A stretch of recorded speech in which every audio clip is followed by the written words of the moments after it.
do it in. Okay. All right.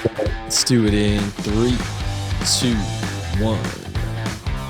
What up, everybody? This is the Dr. Football Ultimate Patriots Podcast. I am your host, Dr. Dennis Tien, recording remote from my real live medical office in Dedham, Massachusetts. Joining me, as always, the CEO of HedgeBetter at HedgeBetter Studios in Braintree, Justin Fine. Justin, what is going on, my man? How are you this morning? I'm good. It's you know what? Almost the weekend. Looking forward to it. Weekend without football. One of the very few we've had recently. A preview of things to come, yeah. Man.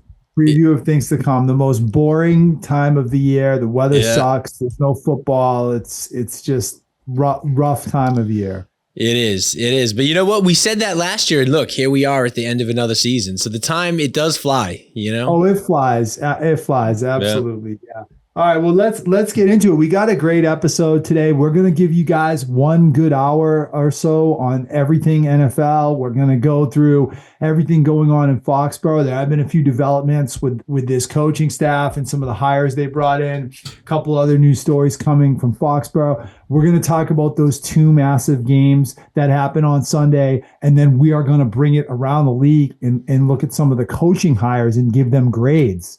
Because all the teams except for the New Orleans Saints have now hired coaches. So we're going to get into that. And then if we have time, we're going to talk a little bit about this big game coming up in 2 weeks. It feels like an eternity, these 2 weeks, and there's only 1 game left. But that's basically what we got, Justin. You ready to get into it, my man? Let's do it. Before we even begin, I got to start with this. To me, this is the biggest story in the NFL right now, Justin. Hopefully you can hear this.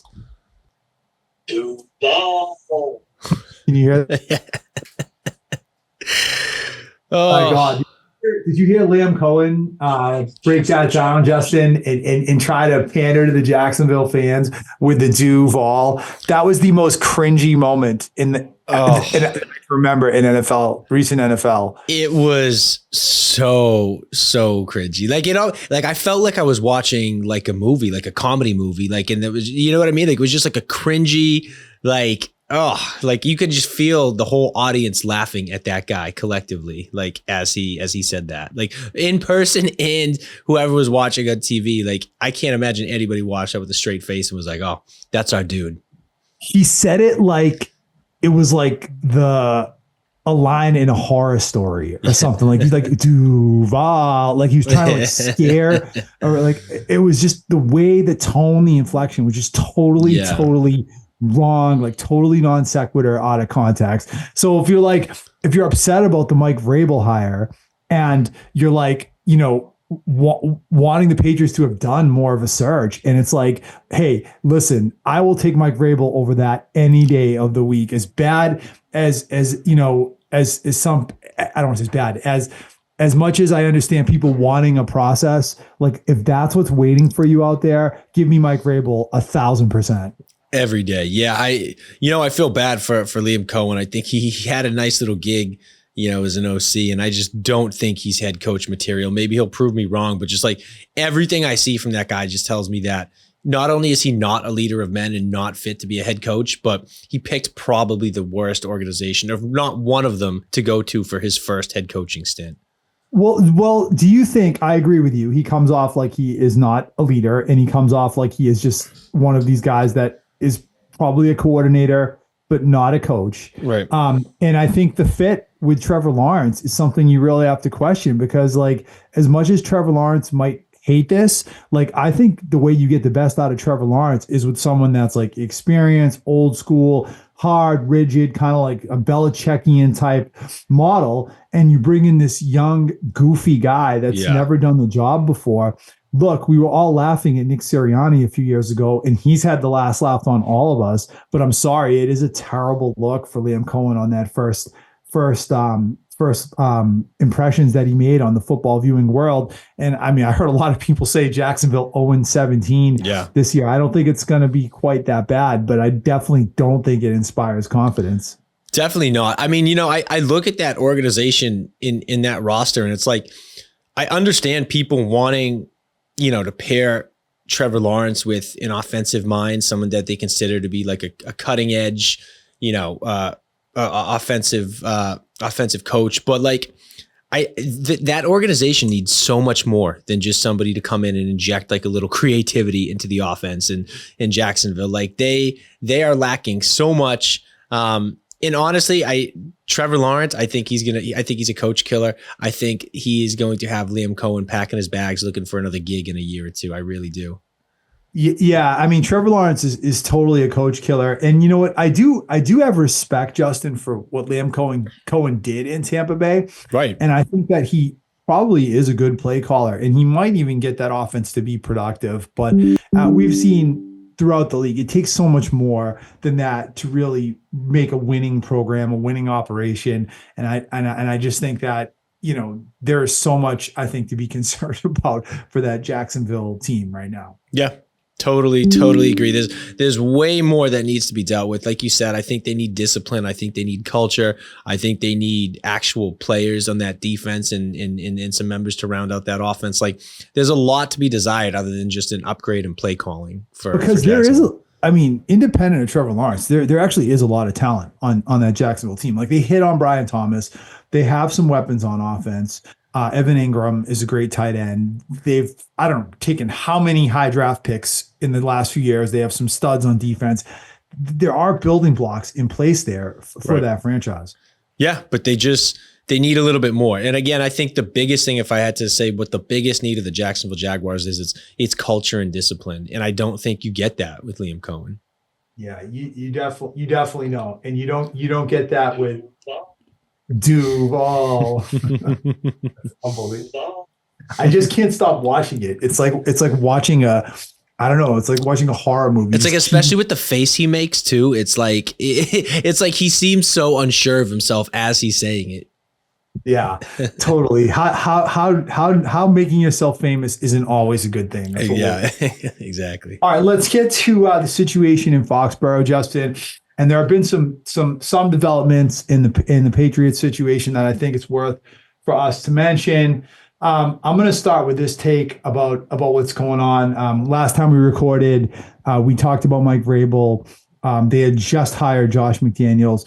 Over the last 8 days or so since our last episode, they continue to fill out this coaching staff. And what I want to say is this. Look, you look across this league, situation counts. I mean, this year, I think more than any year in recent memory proved that. You look at what Sam Darnold did in Minnesota. Look at what Baker Mayfield did in Tampa Bay after being picked off the scrap heap. Look at what Saquon Barkley has done, where we all thought he was not the generational running back, and he's proving he is, because why? He went from a dumpster fire in New York to a real NFL franchise with good players around him. So the situation you put good players in makes a huge difference for what you get from those players. Yep. And I think that's relevant to Foxborough because I'm looking at what the Patriots right now are doing with building a coaching staff around Drake May. And we haven't seen what players they're going to bring in yet, but we're seeing what they're doing with this coaching staff. And I love the way this team has filled out this offensive coaching staff with experienced coaches. I love the Doug Marrone hire. Yeah. He has coached in 2 different NFL cities. He has had some success, and he is absolutely a worthy offensive line coach. The Patriots have had 7 different offensive line coaches in the last 7 years. So they have not had any stability at all. Marrone brings that. I love the Thomas Brown hire. This was a rising star, up-and-coming guy in Chicago who comes in, has experience coaching that Bears team, has experience with a young quarterback, comes in as a passing game coordinator and offensive assistant. I think that's a great hire.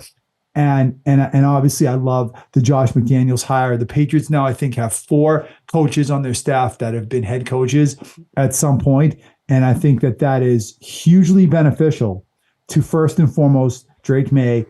You're surrounding this guy with experienced coaches. He is not going to have to worry like he did last year about what kind of guidance he's getting from the locker room. And I think that is a huge first step towards getting the most out of Drake May. Yeah, I love it. I mean, when you have guys that were literally former head coaches, as position coaches, I mean, that's just showing the type of depth you have in your experience. I think it also sends a message too. I think, that obviously you got to figure that Vrabel had a big hand in bringing a lot of these guys in, but I think it's a clear message from the Krafts in this organization that their whole experiment last year with new up and comers, guys that didn't have a lot of experience, it was a very failed experiment, and it left a bad taste in a lot of people's mouth. I think they're sending a very clear message that the one thing we're not going to be this year is inexperienced. Yeah, 100%. And I think the Krafts definitely are saying that they're done with this. And I would also say this, Justin, like, I think it's a good sign when you look at the investment they're making in the coaching staff. One of the real issues around this franchise has been not spending money on players, not making moves in free agency. And I do say, I'm wondering now, are the Patriots and the Krafts going to approach free agency and talent acquisition in terms of players with the same degree of aggressiveness they just did to the coaching staff? If they do, I think that's a really good sign. Yeah, my gut tells me they are. I mean, look, I think this is an organization that's sick of losing. They're sick of needing to rebuild. They want to be rebuilt, and they want to be competing. They're sick of being inexperienced. They're sick of having instability. So I think, for them, they're rounding out their coaching staff, making sure they got good, experienced guys on that roster that can help get the most out of these players. And now I hope they turn their attention to rounding out the roster itself. And look, I just can't see them throwing in the towel when it comes to bringing in talent this offseason. I really think that they're going to make an aggressive bid, not only in free agency, but maybe in trade as well. And then round it out in the draft. And they have a lot of opportunities, and they have the tools to do it now. And you have a quarterback, you got a coaching staff that people will hopefully want to come and play for.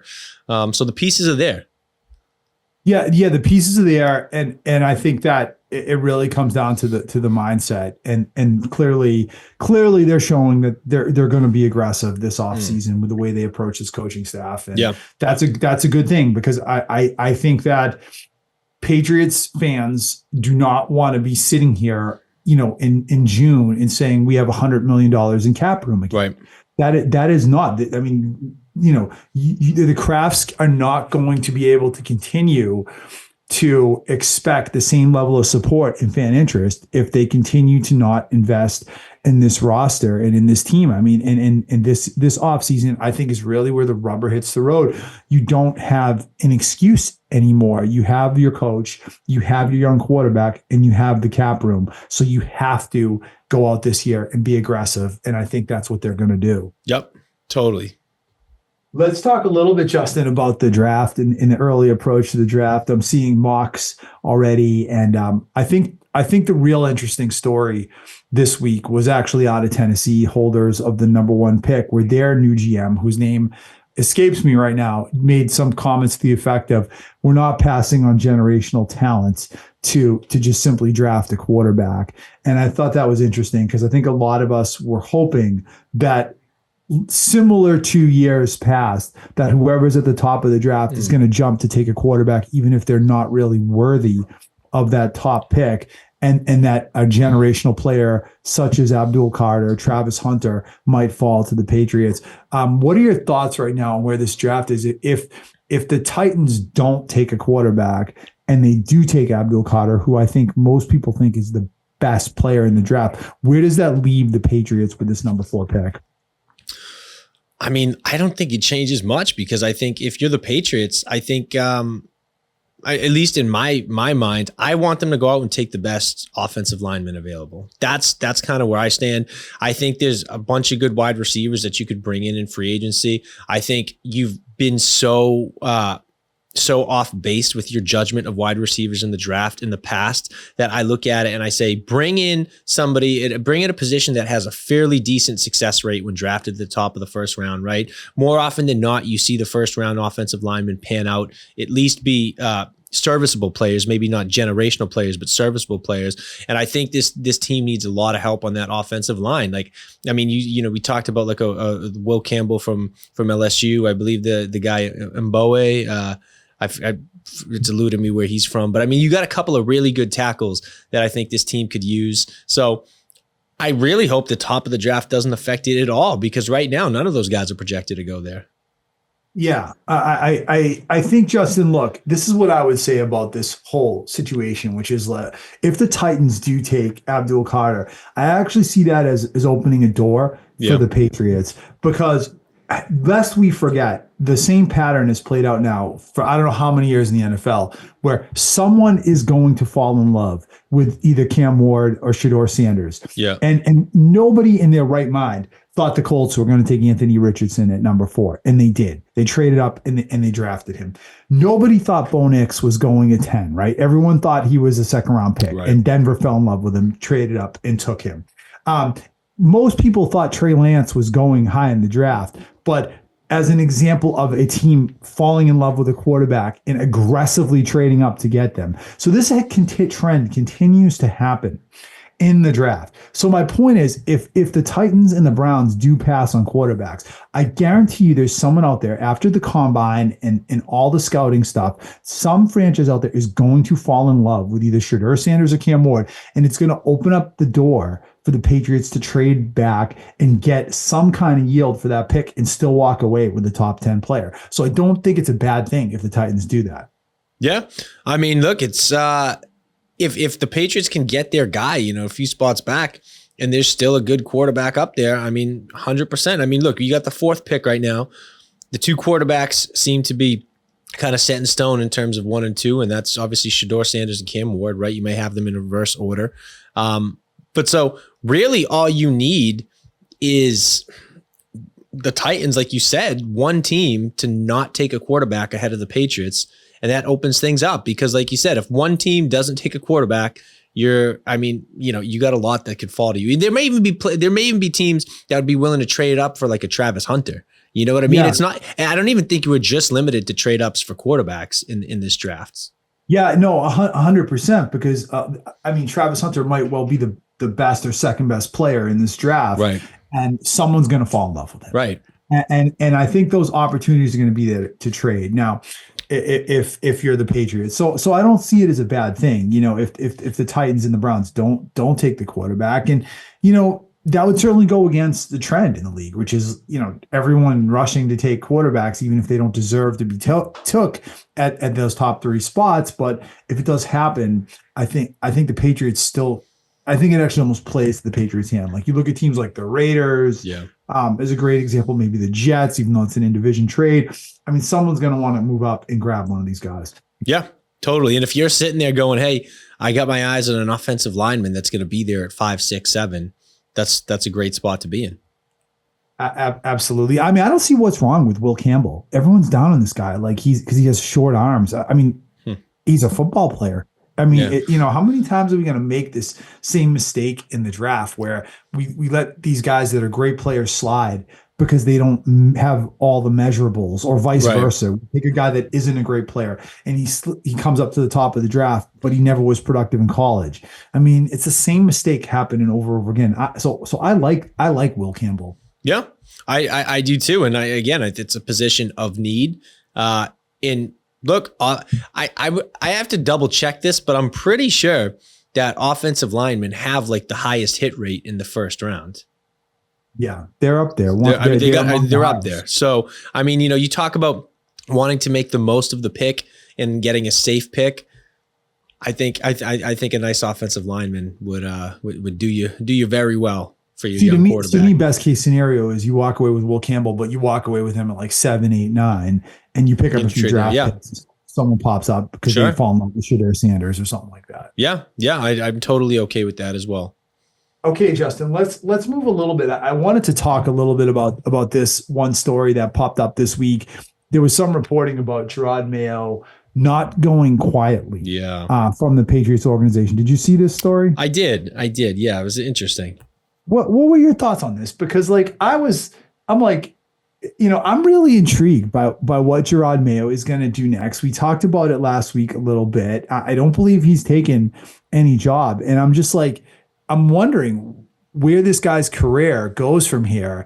And I think that for him, if I'm Gerard Mayo, go take a job as a linebacker coach rebuild your career, and stay out of trouble. Like, I feel like by opening his mouth and maybe going the route of like lawsuits or pointing fingers, I feel like you're actually playing very much into the people that detracted and questioned from you the whole time where you were here. You're almost validating those questions around you.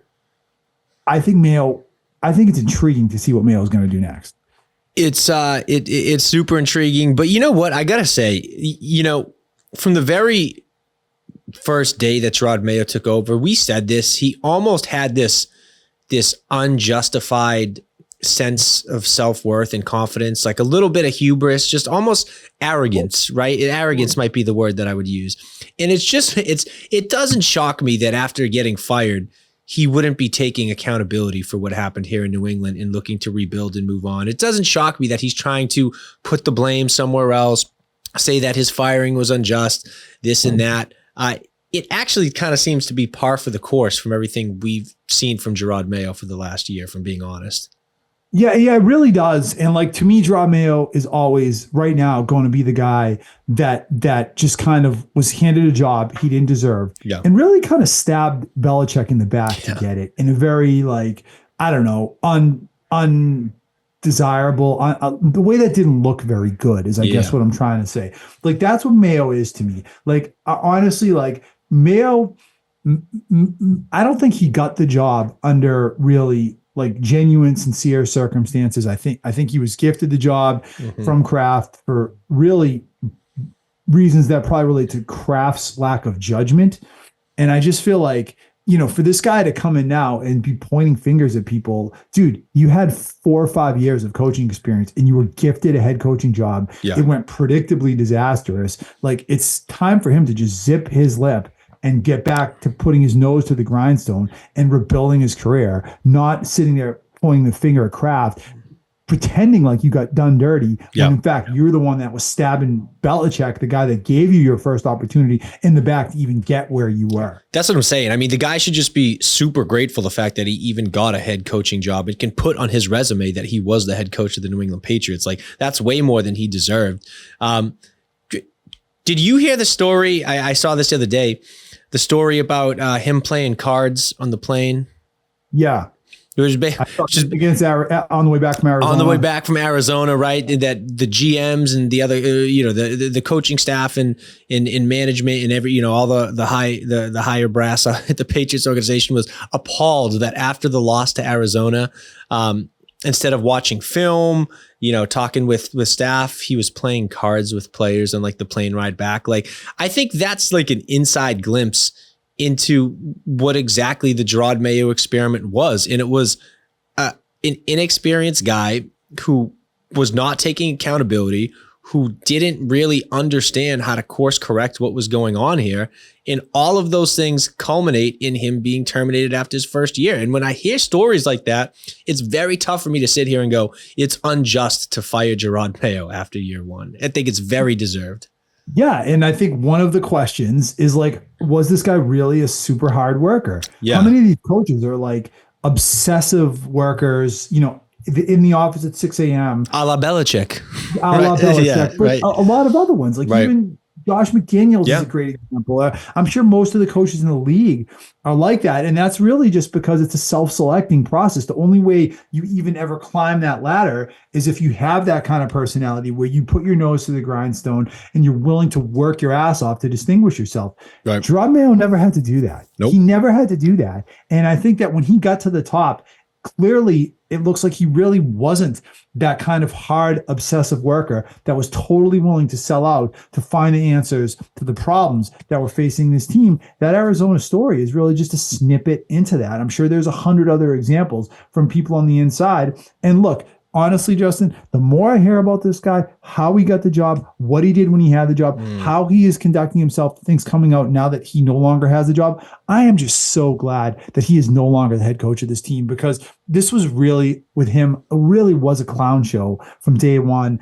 And this franchise is just so much better off not even having to deal with him. So much better off. And again, we haven't even had a year of this new coaching staff, but already just in terms of my prospects, how I feel about this team, so much better going into year 2 of the Drake May era with this new coaching staff than giving Gerard Mayo and Covington and Van Pelt another year to clown show it up, you know? Yeah. I mean, I'm not going to miss like having to try and convince myself that Mayo knows what he's doing when it's obvious that he doesn't. You know what I mean? From day one, it was so obvious that he just was in way over his head.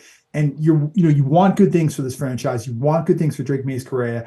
You're trying to almost believe or buy into this guy in spite of the evidence he's giving all of us to the contrary. Yeah. And it's just, look, I'm so glad that we don't have to do that. Like the coach we have, Mike Vrabel, we don't know what he'll be, but we know he at least belongs in the role that he's been given. He does. And one other thing I want to say too is, you talk a lot about player development, right? In a team like the Patriots, a young team that's really been struggling with player development, right, for the last couple of years. We talked about last year, it's almost like a chicken or the egg argument, right? The lack of experience in the coaching staff made it difficult to fully evaluate the talent on the roster, right? The lack of talent on the roster made it tough to fully evaluate the coaching staff. But this year, I think you go into it knowing that you have solid, experienced coaches, right, that are going to be doing a good job at what you need them to do. And I actually think it gives you a much more accurate view into the talent that you have in the player development, because you don't have to sit there and watch games all season going, well, is this guy just being held back because he's got the wrong coach or he's not getting enough player development? Like, these guys are going to get what they need from this coaching staff, and it's going to allow us to accurately judge our roster and our talent moving forward. Yeah. And there's no question that, like, on that issue where the Crafts came down on that, they clearly pointed the finger at the coaching. I mean, Elliot Wolf is still here, whatever role he does have, the coaches are all gone. There was obviously some disconnect with the player development, but it would not shock or surprise me if one of these guys that we're just also sure is a bust actually, or even a couple of them ends up actually being a decent player in this league. Right. Now that we actually have real coaches that know how to use them. I just think last year, clearly, there was a major, inability to develop these guys. Yeah, totally. And again, when you have inexperienced players that need developing and inexperienced coaches that need developing, you got the blind leading the blind. Yeah, that's exactly what it was. So let's see what happens. We all think Jalen Polk and Javon Baker and all these other guys, Caden Wallace and Layden Robinson. We think they're all busts right now, but hey, we're putting them in now to a completely different culture, completely different coaching staff. Let's see what Doug Marrone gets from those linemen. Let's see what, Let's see what the new coaching staff gets from Javon Baker and Jalen Polk. Might be a pleasant surprise. Exactly. Yeah. So no, I'm very optimistic, and I at least feel like we have the right people in place to get the job done. 100%. Yeah. So much better off as an organization. All right, Justin, anything else about the Pats? We're going to move on to talking a little bit about those two games from Sunday, which I know is kind of the top story this week. Yeah, let's do it. All right, man, let's get right to it. I'm just going to say this. Let's start with the Bills Chiefs. I watched this game like it was a Patriots game. Yeah. I was rooting for the Bills like I was rooting for the Patriots in a game like this. I was yelling at the television. I was upset. I walked away from that game saying I wasn't going to watch the Super Bowl. I think I'm walking back from that take right now, but I was just so upset at the way that game shook down. And look, I know everyone wants to blame the refs. There were definitely bad calls in that game. I felt like every questionable call went to the Chiefs. I felt like several spots were terrible spots. It just seemed like the refs were trying to give every break to the Chiefs. All that said, the real reason the Bills aren't in the Super Bowl is because Andy Reid and Steve Spagnuolo pantsed Sean McDermott. No question about it. That was the biggest factor why the Bills lost that game on Sunday. And it's just a real shame that another opportunity passes by the Buffalo Bills. Yeah, I mean, I agree. There's a lot going on there, a lot going around about the questionable reffing and some of the calls that were made. And you can give merit to that. I think it could have been a factor. I don't think it's the deciding factor. But look, I've been saying this about the Bills. I said it all year long. I said, look, they look great in the regular season. I am not changing my mind until I see it in the playoffs. And you fall short again to the same team that has taken you out 4 out of the last 5 years. And you just have to wonder, what do you need to do in order to overcome like that hump, right? Like, do you have to wait till Andy Reid's too old and he retires? You got to wait till Travis Kelce's gone? Like, do you got to wait for Mahomes to get injured? Like, what does this Buffalo team need to do to get over the hump? It almost just seems like a cruel joke at this point. But the Chiefs, you got to give the Chiefs credit, because even though they may have gotten some calls, they capitalized on every situation that they needed to. They made big plays when they needed to. You know, that second touchdown run from Mahomes, I was listening to something the other day. Gregory Rousseau, the defensive end for the Bills, right? He said they didn't run that play all year. They did not run that. He said, we studied every single play that the Chiefs ran all year. They did not once run that, which was it was a misdirection where they pulled the guard and it made it look like they were running to the left, and then Mahomes bootlegged out to the right. And that was the first time they've ran that play all year. And that's playing chess when the other team is playing checkers. Like Andy Reid ready to draw up a play that nobody's seen all year when you need it to score. Like, that's the difference maker in these games, is you just have a coach who's a step above and you have a quarterback who's just a slight step above, I think. Yeah. And to that point, how about throwing to Samaj P. Ryan, who I think that was his first reception of the year with the game on the line, and Buffalo is still clinging to a hope that they're going to, get the ball back and potentially steal this game, only needing a field goal. And you throw it to Samaj P. Ryan on this like trick play where you clear everyone out to one side of the field and you sneak P. Ryan out across the field to the other side, and he's wide open for an easy first down. Every single person in America should have known the Chiefs were going to throw the ball in that spot. Yeah. And yet somehow Sean McDermott still didn't know. So credit to Andy Reid for having the guts and the brains to do what made sense, which is throw the ball and be aggressive in that situation. But then the stones to throw it to a guy that had not even caught a pass for you all year in that spot. I'm sorry, that is guts. That is aggressive play calling. That is great coaching. It is. And like, you look at this Chiefs team, like this Chiefs offense just keeps finding ways to plug and play. I mean, you got guys like Justin Watson catching touchdown passes, right? Like, they don't have their best weapon. Like they lost Rashee Rice. Like they just find ways to make it happen. They're just more clever than you. They're more disciplined than you. They're more prepared than you.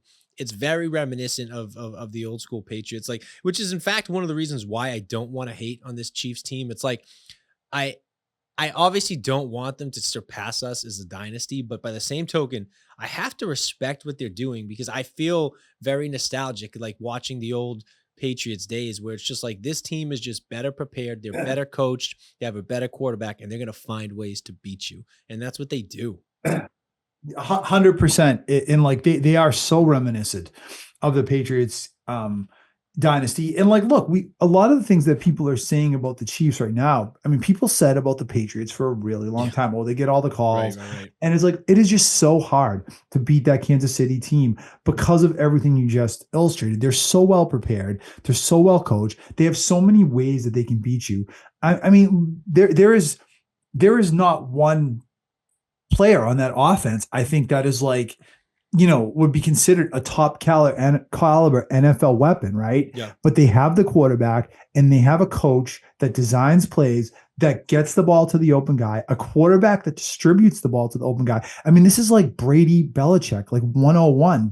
Brady never had really much of that either, and they still found ways to score points, to win games. The Chiefs just know how to win.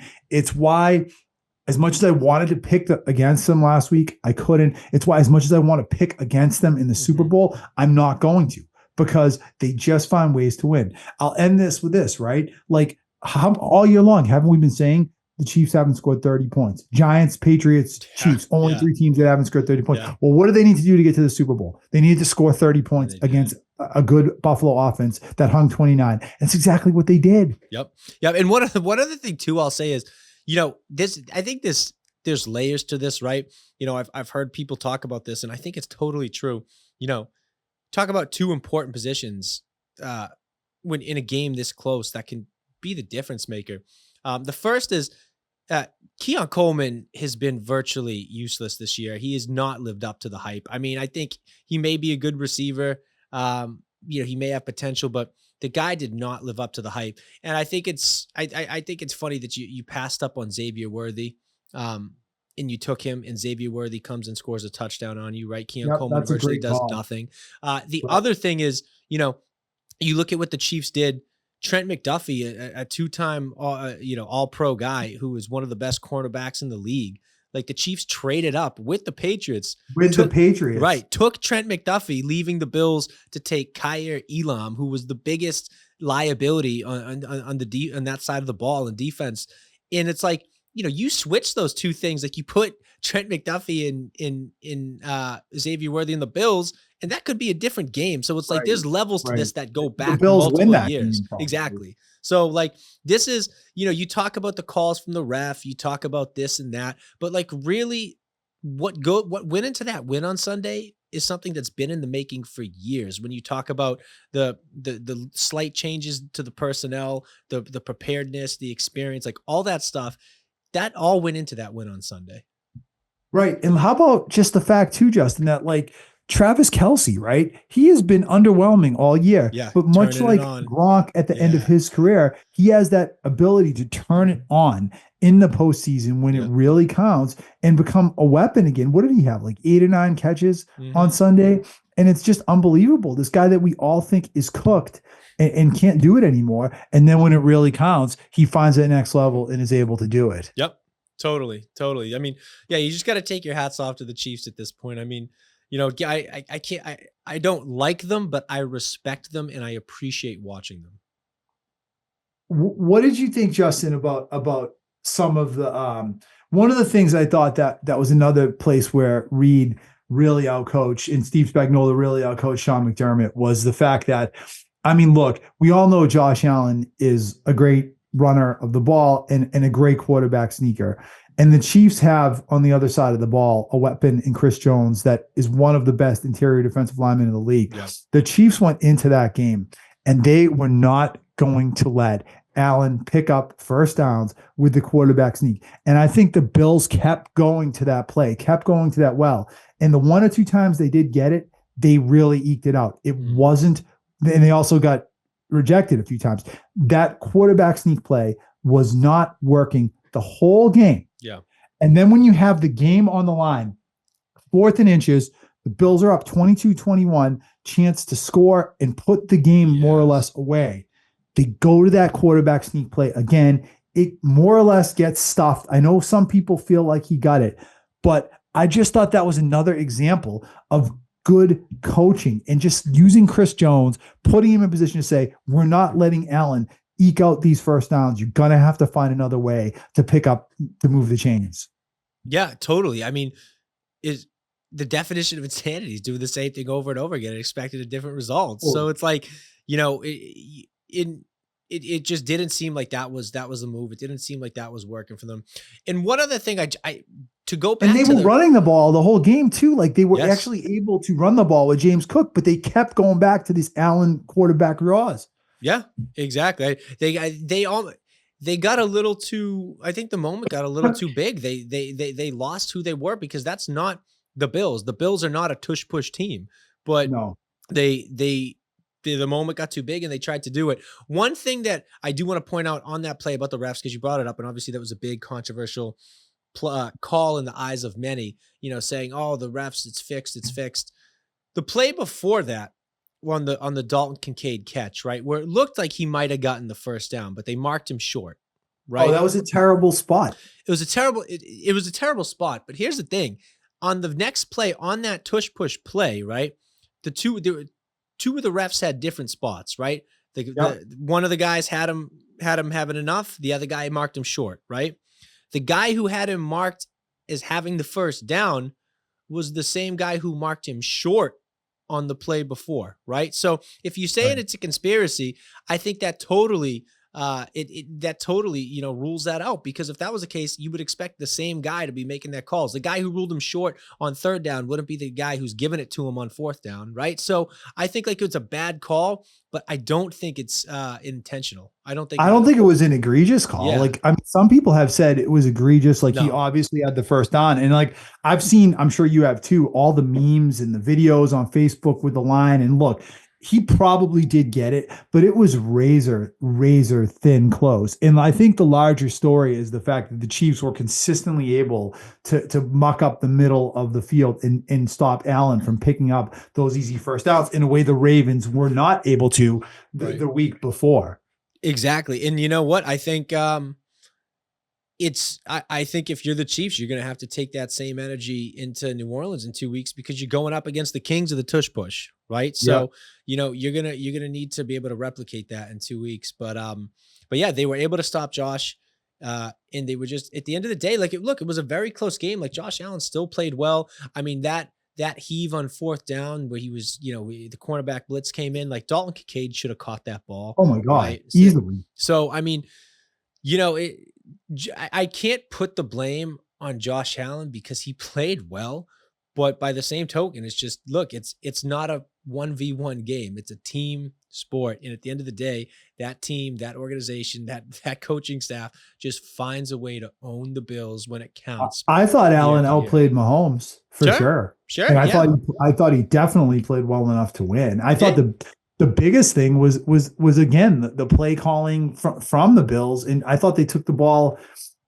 They were very passive in sometimes the passing game they called, and I thought that they really almost took the ball out of his hands, like not being aggressive, throwing the ball downfield when I did feel like that was generally working for them. Yeah, I mean it was.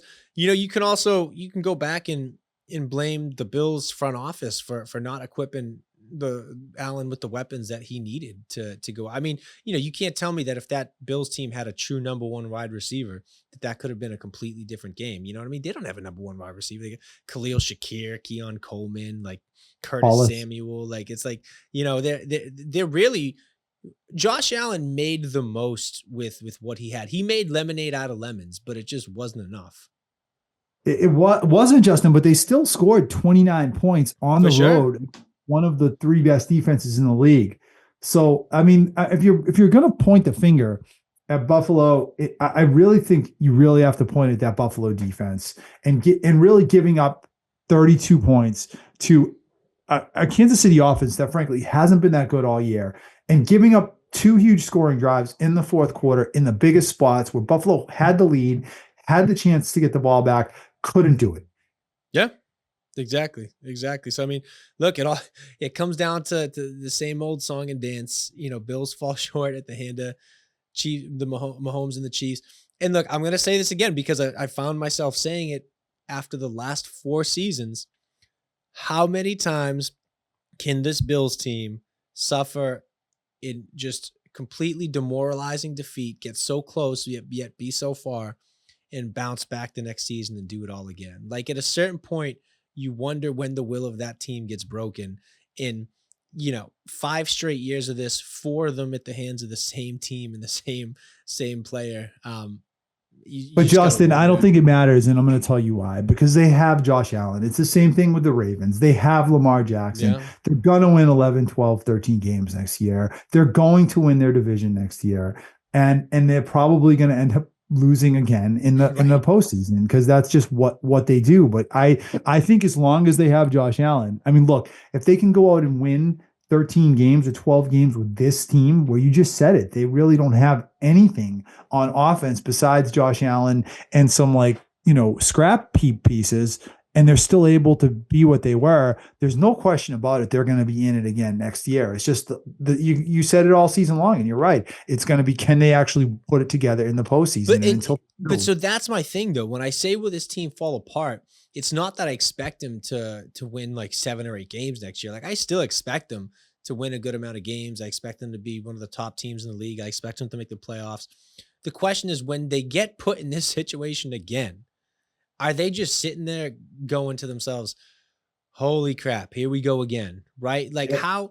how do they go up against Joe Burrow or Patrick Mahomes or one of, or someone next season and have the confidence that they're going to get over that hump after 5 straight years, So it's less about what I think will happen to them in the regular season and more so about that mentality that kind of sneaks up on you when you get to those big moments like, oh, geez, is it going to be the same Yeah, old well, I story? mean, look, the Bills played with all the pressure on them on Sunday, and the Chiefs Yeah, really, I mean, didn't. I mean, that's right. the reality because of the situations of both franchises. So Yeah. you're right.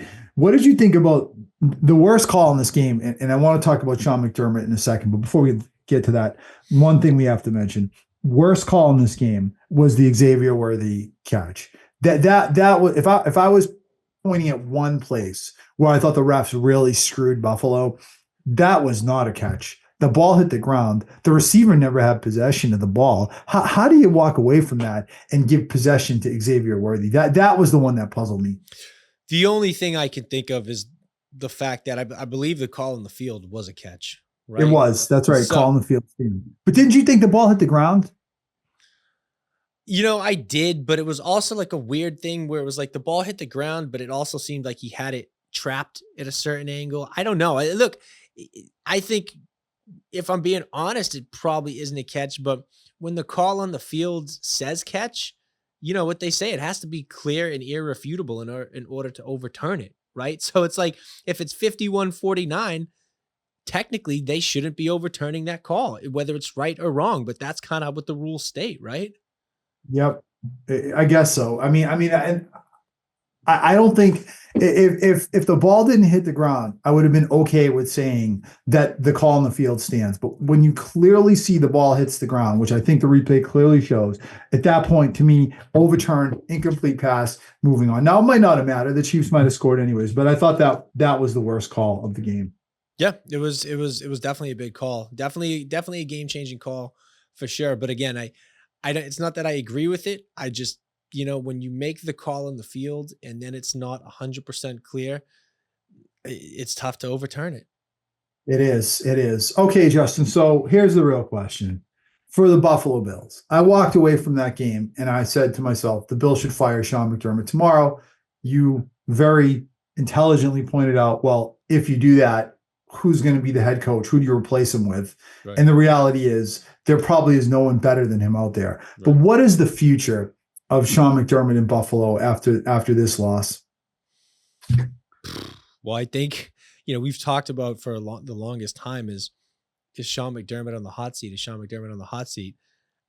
I would be shocked if he is not coaching for his job every single game in the 2025 season. Like, I think all the pressure in the world is on this guy. All the eyes in the organization are on this guy now. And if there were still viable coaching options out there, I could totally see him being let go after this year. I think his saving grace is the fact that there is nobody better out there. And so if I'm the Bills organization, I think you're going into next season just with your finger on the button, ready to push it, ready to get him in the ejector seat out of there as soon as possible. The second you see something that isn't kosher, but yeah, I think he's coaching for his job, and it'd be crazy if he isn't. It's just one of those things where it's like, you look across the league and you look at, Liam Cohen, right? Perfect example. Yeah. Would you rather him if you're the Buffalo Bills? Like, where's the guy that's going to replace Sean McDermott and be able to get this team back into a near championship situation? And The reality is, I don't think they exist. Maybe Belichick was that guy. They passed on Belichick. So who's available that you can plug in and get to the same place? It's one of those things where Buffalo is like stuck in a rock and a hard place at the highest levels against the best coaches. It feels like McDermott always comes up a little small. Definitely got out coached on Sunday, but at the same time, he's not a bad coach. It's kind of like having Kirk Cousins as your quarterback. It's like the same kind of thing on that same kind of level where like you have a coach, he's a good coach enough to get you there, but he's not a good enough coach to get you over the hump. What do you do? Yeah, I agree. You really are in a tough situation. And again, the fact that you got slim pickings now, if you were to get rid of him, it almost forces your hand to say, we got to bring the guy back. But with that being said, I think he's on notice, and I think the whole organization is kind of feeling the same way. I think they're feeling like, hey, the first chance that we get, if this guy screws up again, he's gone. At least I would hope that they would be at that point, because something has to change, right? We talked about on that tush push play, the definition of insanity is doing the same thing over and over again, expecting a different result. Well, it's like, okay, well, let's apply that logic to this organization as a whole, right? Like, what, you just keep doing the same thing and you get the same result without changing anything. Like, that's crazy. So something needs to change. It's not Josh Allen. So the next logical place to look at is the head coach. Yep, that's exactly right. And it'll be interesting to see, what they do and how they position it. The other thing is, when you're making a conference championship game every year, it's really hard to hire a coach because you're 3 weeks behind everyone else. Right. Totally. Yeah. So, all right, let's talk a little bit about the Eagles-Commanders game, Justin, and be perfectly honest with you. I think there's so little to say about this game. I think it went on almost, I think, like we predicted. I didn't think the Commanders could handle the Eagles running game. Yeah. I thought Saquon Barkley would have a field day against that defense. He did. I thought the Commanders were just completely outclassed. I was really regretful the Lions didn't win, because I think it would have been a much, much better matchup if it was Lions-Eagles as opposed to Lions-Commanders. Yeah. The Commanders, obviously, wonderful run, great story. Jaden Daniels, great story. They weren't quite ready for this moment yet. They weren't quite ready for this stage, and they were just kind of outclassed by a much better team. For sure. I mean, we've kind of said it all year. On paper, the Eagles, I think, are the most talented roster in football, top to bottom, right? So, going into that game, no matter how good Jaden Daniels played, no matter how good, they were coached, it's just they were behind the 8 ball from the start. But the one thing I'll say about this Philly team is, you look, 3 touchdowns from Saquon Barkley, 3 touchdowns from Jalen Hurts, and everybody's praising them. Oh, they're so dominant. They're so this, so that. You're not going to be able to do that against Kansas City. In this Philadelphia Eagles team, their passing game has really been lackluster for the last couple of weeks, even dating back to like before the playoffs started. So if you think your game plan against Kansas City down in New Orleans is going to be to rush Jalen Hurts and Saquon Barkley for 3 touchdowns apiece, I think you're sadly mistaken. You cannot be one-dimensional and beat the Chiefs. So the same thing that's got everybody oohing and ahhing from this past weekend could honestly be the downfall in 2 weeks of this Eagles team. Well, we said it 2 weeks ago, which is like, can the Eagles win, with really almost no passing game, or just feeling like that passing game is still so out of sync. And I think we both agreed that they could get out of the NFC, but could they beat Buffalo or Kansas City, with a passing game that is clearly still struggling? And my answer to that is no, they can't. So yes, now this is the time where the Eagles are going to have to step up and prove that they can still pass the ball. And why can't they? They still have a lot of weapons. I mean, they still have A.J. Brown. They still have Devonta Smith. They still have Dallas Goedert. Barkley is a great pass-catching running back. So it really comes down to, can Jalen Hurts and those weapons put it all together and make production in the passing game? Because I agree with you, Kansas City's defense is too good, and I don't think they're going to run all over them the way they ran all over the Commanders. Yeah, I agree. And you know what? I'm going to make my prediction right now, because I've been on the Chiefs, since the end of the year. Coming into the playoffs, I loaded up on them to win the Super Bowl. I doubled down going into the AFC Championship game this past weekend, Chiefs to win the Super Bowl. And I also bet Chiefs to beat the Eagles specifically in the Super Bowl. So, but I'm going to tell you, I think this is going to be the first Super Bowl victory for the Chiefs that they actually win pretty handedly. I think nobody's expecting it. The last, the 3 wins they have prior to this were all grinded out game against 49ers, grinded out game against Philly last time they played. I just got a gut feeling that the Chiefs are going to win this game by 2 scores or more. And I don't think that's the popular opinion. That's obviously not what Vegas thinks, but it's just what I think. And I think what's going to happen is, I think Philly is a ticking time bomb. I think there's a lot of issues with that organization between the coach and the players and other players. And I think all it's going to take is for them to go down early or for them to make a little mistake.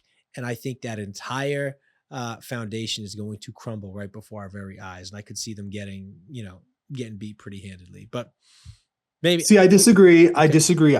I definitely have a hard time picking against the Chiefs. Because how could you pick against the Chiefs at this point based on what they've shown the last few weeks? I mean, how many consecutive one-score games now have they won? It's something like, they've won like 15 straight or something like that, going back to last year. I see this game as being the same. I see this being a close game. I think it's going to be a lot like Buffalo. There's no way in a game like that, I'm picking against Reed and Mahomes. Now, I think the Eagles have the better team. I think they have the better roster from top to bottom. Agreed. And I think that they should be able to win this game.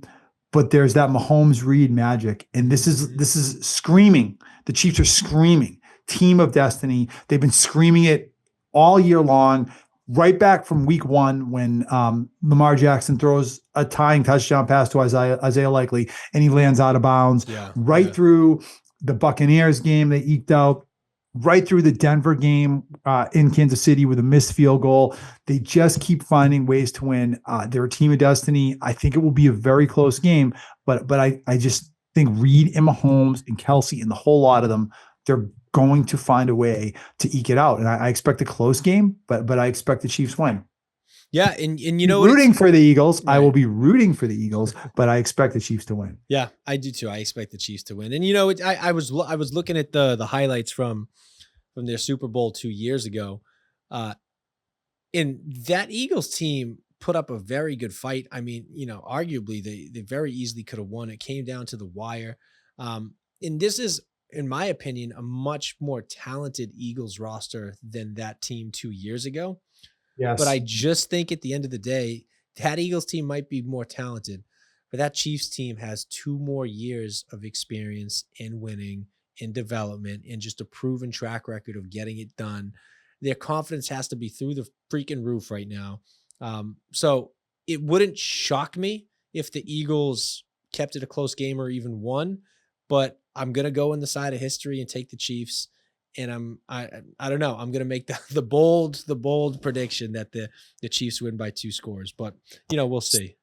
I think this Eagles defense is a lot better than the defense from 2 years ago when they met in the Bowl. Yeah. And if you really look at it on paper, the Chiefs should have a hard time scoring against this defense. They should. They really should. This Philadelphia Eagles defense is really good, and they have players at every level that are disruptive. The Chiefs should have trouble, but what I think the elixir here is Andy Reid will scheme up a way to move the ball, to find some kind of play, a la last week, to get yards when it counts, to keep the chains moving. Mahomes will make plays when he has to keep the chains moving, and somehow they'll hang, the 27 points or something they need to win this game. There's no question about it in my mind. Yeah, and you know what too is this Eagles secondary, this defense is good enough that they can take Saquon Barkley and Jalen Hurts out of the game. They can load the box. They can bring the pressure, and their secondary is good enough that they'll be able to hang with this Eagles kind of downtrodden passing game. So I think that's going to be a big key is can they take Saquon and Jalen Hurts out of the game and not get burnt too bad through the air? And I think they can. I think the defense is built for that. Well, I think that's the key to the game right there. Yeah. Key to the game. If Hurts can throw the ball and they're able to figure out that passing game, then that's I think how the Eagles win this game. Yeah, exactly. All right, brother. So we were going to do coaching hires, but why don't we save that for a future episode, because there's a long offseason ahead of us and there's going to certainly be plenty of time to talk about that. So we'll do that next episode. You got any more final thoughts on this game or anything we talked about today, brother? No, that's about it. Just unfortunately, we're left with the Super Bowl that I think nobody in America wanted. It's funny. Right. I think usually America is able to get behind one team or another, but I feel like outside of Kansas City and Philly, everyone in America just wants both teams to lose. They're so sick of both organizations. But hey, we got it, and it'll be interesting. Hopefully, it'll be a good game. I mean, this would have been so much more compelling if Buffalo had found a way to, or even if Baltimore, had found a way to win. This would have been such a better Super Bowl. I mean, to see Buffalo fans at a Super Bowl in New Orleans, going head to head against Eagles, it would have been so much better. Yes, totally. But we're left with what we're left with. It's still the Super Bowl, and like I said, I initially said I wasn't going to watch.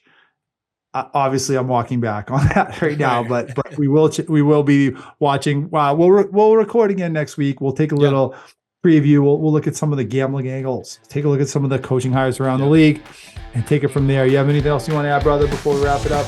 Nope, that is it.